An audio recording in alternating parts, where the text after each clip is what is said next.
Hello बच्चों।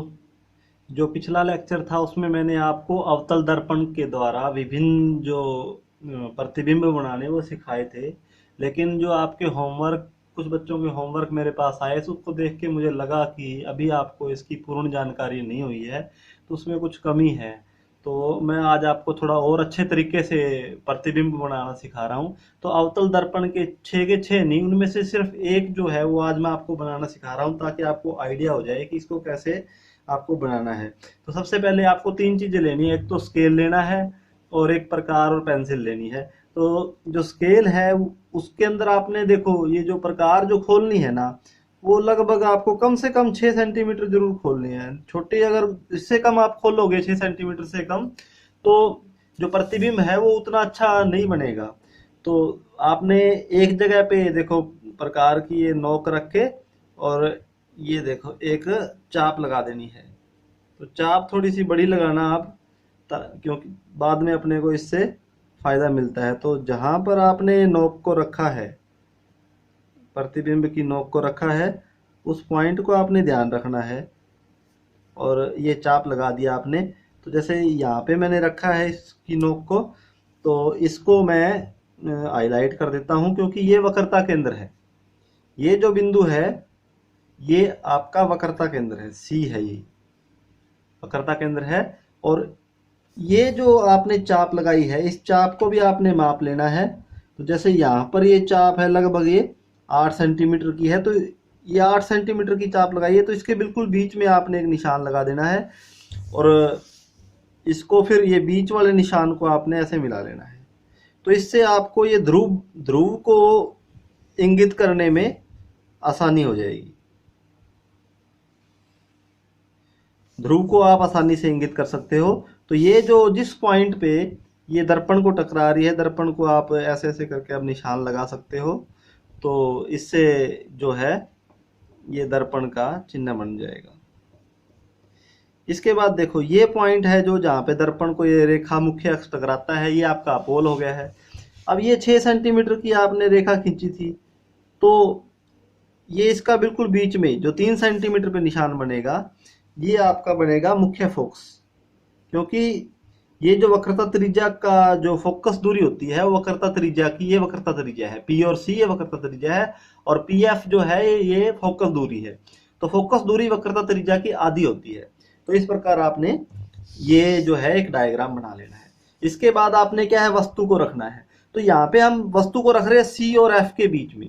तो सी और एफ देखो, पहले आप आइडिया लगा के रखना कि सी और एफ के बीच में वस्तु रखेंगे तो इसकी जो प्रतिबिंब है वो यहाँ पे दूर बनेगा और ये बड़ा बनेगा।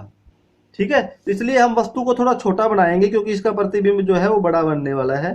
तो जो वस्तु को मैं 1 सेंटीमीटर की थोड़ा छोटी वस्तु बना रहा हूँ। तो 1 सेंटीमीटर की वस्तु है, ये मैंने ली है। तो ए बी जो है ये वस्तु मेरी हो गई है। तो देखो इसमें से दो रेखाएं आपने खींचनी है। पहली रेखा जो है वो मुख्य अक्ष के समांतर जाएगी। जो मुख्य अक्ष के समांतर करने के लिए आप यहाँ पे पोल के आसपास आप 1 सेंटीमीटर का निशान भी लगा सकते हैं। यहाँ पे पोल के आसपास ये यहाँ पे निशान लगाएंगे। इससे क्या है कि आपकी जो है ये रेखा सीध समांतर हो जाएगी। तो ये थोड़ा छोटी छोटी बातों का ध्यान रखोगे, उतना ही अच्छा आपका डायग्राम बनेगा। तो ये देखो ये मुख्य अक्ष के समांतर एक रेखा हो गई है। तो ये जो रेखा है, ये देखो ये तीर के निशान भी कई बच्चों ने गलत लगाए हुए हैं। तो ये ए बिंदु से एक रेखा चलती है और ये दर्पण पे जाके टकराती है। तो इसलिए ये तीर का निशान ऐसे लगाना है। उसके बाद ये इससे टकराने के बाद ये रेखा एफ में से गुजरेगी। एफ में से गुजरेगी तो ये एफ में से गुजरती हुई रेखा, इसको आगे बढ़ा देना है आपको। जहां तक आप बढ़ा सकते हो इसको आगे बढ़ा दो। ठीक है, तो एफ में से गुजर के रेखा इधर गई है। तो अब ये रेखा इधर जा रही है, ये जो प्रकाश की किरण है ये, तो ये इधर जा रही है, तो इसका निशान इधर हो जाएगा। अब जो दूसरा इसमें आपने बनाना है वो सी से सीधी एक रेखा खींचनी है। तो सी की तरफ जो जाती है सीधी रेखा, तो इसमें क्या होता है कि जो रेखा दर्पण से टकराने के बाद उसी रास्ते वापस भी आ जाती है। तो इस तरह आपने ये आपने बड़ा फुटा ले लेना है, थोड़ा मेरे पास छोटा है। तो ये ऐसे करके, इस तरह करके दोनों रेखाएं इस बिंदु पे आके मिल रही है। तो जिस बिंदु पे आके मिल रही है उसको आपने यहाँ पे मिला देना है। तो ये जो आपका प्रतिबिंब बन गया है, ये आपका प्रतिबिंब हो गया। इसको आपने ए डैश बी डैश नाम दे देना है। तो ये आपका प्रतिबिंब तैयार हो गया है। तो इसके अंदर आपने फिर 3 चीजें लिखनी है। 3 चीजें आपने कौन कौन सी लिखनी है कि नंबर 1 आपने लिखना है कि प्रतिबिंब की स्थिति,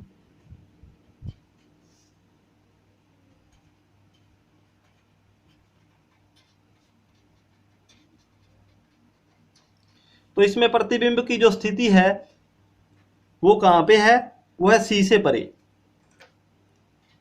सी से परे। दूसरी चीज आपने लिखनी है प्रतिबिंब का आकार। तो यहां पे प्रतिबिंब का आकार क्या है, वो वस्तु से बड़ा है, तो वस्तु से बड़ा। और जो तीसरी चीज है वो है प्रतिबिंब की प्रकृति।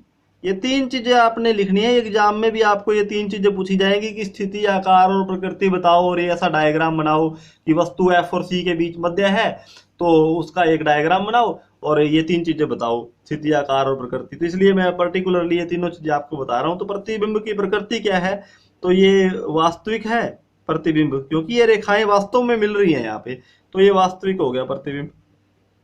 और वह उल्टा है, उल्टा दिख रहा है, ये देखो प्रतिबिंब उल्टा बना है, तो वास्तविक उल्टा प्रतिबिंब बन गया है।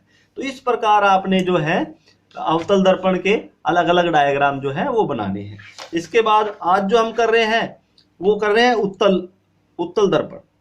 आज जो कर रहे हैं वो उत्तल दर्पण कर रहे हैं हम।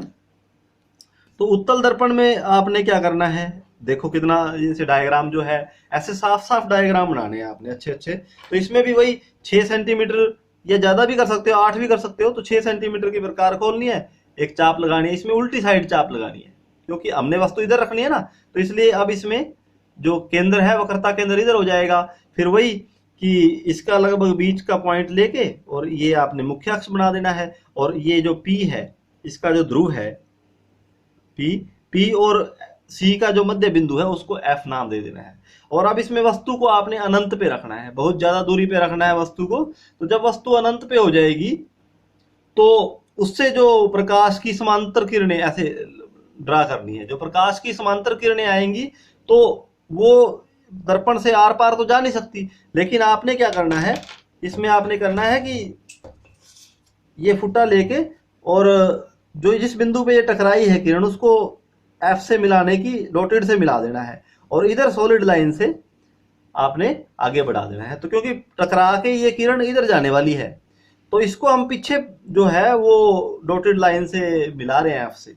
इसी प्रकार जो दूसरी किरण है वो ए बिंदु से आ रही है, ए बिंदु से आने के बाद P से टकराई, P से टकराने के बाद ये जो प्रकाश की किरण है ये इसको भी आपने F से डॉटेड लाइन से मिला देना है। और डॉटेड लाइन से मिलाओगे तो ये ऐसे बाहर की तरफ जाएगी। तो इस तरह प्रकार ये जो है F बिंदु पर इसका प्रतिबिंब बनेगा। तो स्थिति क्या हो जाएगी, दर्पण के पीछे F पर, दर्पण के पीछे F पर होगी और ये बिंदु के आकार का प्रतिबिंब है ये।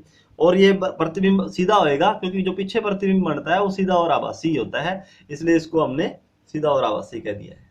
इसके बाद देखिए जो उत्तल दर्पण है उसके अंदर एक तो है कि वस्तु अनंत पर, तो अनंत के अलावा इसमें 2 ही प्रकार के जो है प्रतिबिंब बनते हैं। या तो वस्तु अनंत पर होगी तो उसका बिंदु आकार का प्रतिबिंब बन जाएगा। इसके अलावा आप कहीं भी आप वस्तु को रखोगे, जैसे ये देखिए जैसे हमने इसमें ड्रा किया था, इसमें भी हमने क्या किया, ये 6 सेंटीमीटर की प्रकार को खोल के और ऐसे चाप लगा दी है इसमें और इसको ये दर्पण बना दिया। उसके बाद यहाँ पे ये 8 सेंटीमीटर की चाप थी तो इसका बीच का बिंदु ले लिया 4 सेंटीमीटर पे, तो इसको मिला दिया, ये मुख्य अक्ष बन गया है। और P और C का जो मध्य बिंदु है यहाँ पे हमने, क्योंकि ये 6 सेंटीमीटर है ना, तो ये 3 सेंटीमीटर पे हम यहाँ से 3 सेंटीमीटर पे हम निशान लगा दिया, इसको हमने मुख्य फोकस कह दिया है। तो अब यहाँ पे क्या है, ये जो उत्तल जो दर्पण होता है उसमें हमेशा छोटा प्रतिबिंब बनता है और वो पीछे बनता है, इसलिए हम यहाँ पे वस्तु है वो बड़ी लेंगे, बड़ी वस्तु लेंगे। तो पहली जो इसमें रेखा खींचेंगे वो देखो ये मुख्य अक्ष के समांतर एक रेखा खींची है। इसमें आप फुट्टे की जितनी चौड़ाई है ना इतना बड़ी वस्तु ले लेना, तो उससे क्या होगा कि आपको समांतर रेखा खींचने में आसानी हो जाएगी। तो ये आप ऐसे एक लगाई, तो ये जो है ये दर्पण से आर पार तो जा नहीं सकती है, लेकिन ये जाएगी, ये जो मुड़ेगी ना इसे टकराने के बाद, ये रेखा इधर जो मुड़ी है ये मुख्य फोकस की सीध में मुड़ती है, तो इसलिए इसको पीछे हम डॉटेड लाइन से मिला देंगे। तो ये जो प्रकाश की किरण किधर गई है, ये इधर की तरफ चली गई प्रकाश की किरण। तो पहले ये है। तो दूसरी जो किरण है दूसरी जो किरण इसमें आएगी वो ये देखिए ये सी की सीध में आएगी। ये देखिए ये दूसरी किरण है जो जो सी की सीध में, आपने इसको सी से ऐसे आर पार तो नहीं जा सकती है, लेकिन पीछे आपने डॉटेड से मिलाना है इसको। तो इसको डॉटेड लाइन से इधर मिला देंगे हम, तो ये देखिए ये बन जाएगा आपका। तो ये प्रकाश की किरण इधर आई और इधर ही वापस चली गई, वापस इधर इसी रास्ते वापस चली गई है। ठीक है, तो ये दोनों किरणें वास्तव में तो ये और किरण और ये किरण वापस कभी नहीं मिलने वाली, क्योंकि ये फैल रही है तो आगे जाके कभी भी नहीं मिलेंगी। लेकिन जब इनको पीछे प्रोड्यूस किया जाता है तो ये इस बिंदु पर जाके मिलती हैं। तो इस बिंदु जहां पे ये मिलती हैं वहां पे आपका प्रतिबिंब बन गया है। तो ये आपका प्रतिबिंब हो गया है इस प्रकार।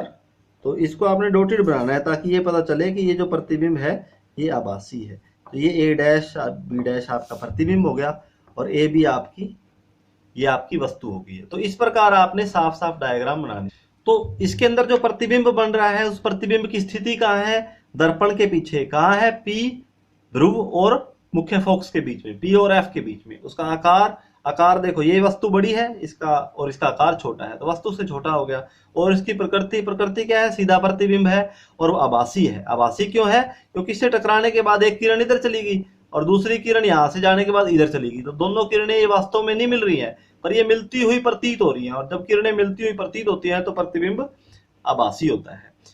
इसके अलावा जो अब उत्तल दर्पण का इस्तेमाल कहाँ होता है, तो उत्तल दर्पण का इस्तेमाल ज्यादातर वाहनों में पश्च दृश्य दर्पण के रूप में होता है। पश्च दृश्य दर्पण का मतलब ये होता है कि पीछे देखने के लिए जो साइड मिरर लगा होता है वाहनों के बीच में, उसके अंदर उसका इस्तेमाल होता है। ये देखो इस तरह का जो लगा होता है उसमें, तो उसमें हर चीज ऐसे छोटी दिखाई देती है, लेकिन दूर तक हमेशा ये चीजें दिखाई देती रहती है। तो मुख्यतः इसका इस्तेमाल इसके रूप में होता है।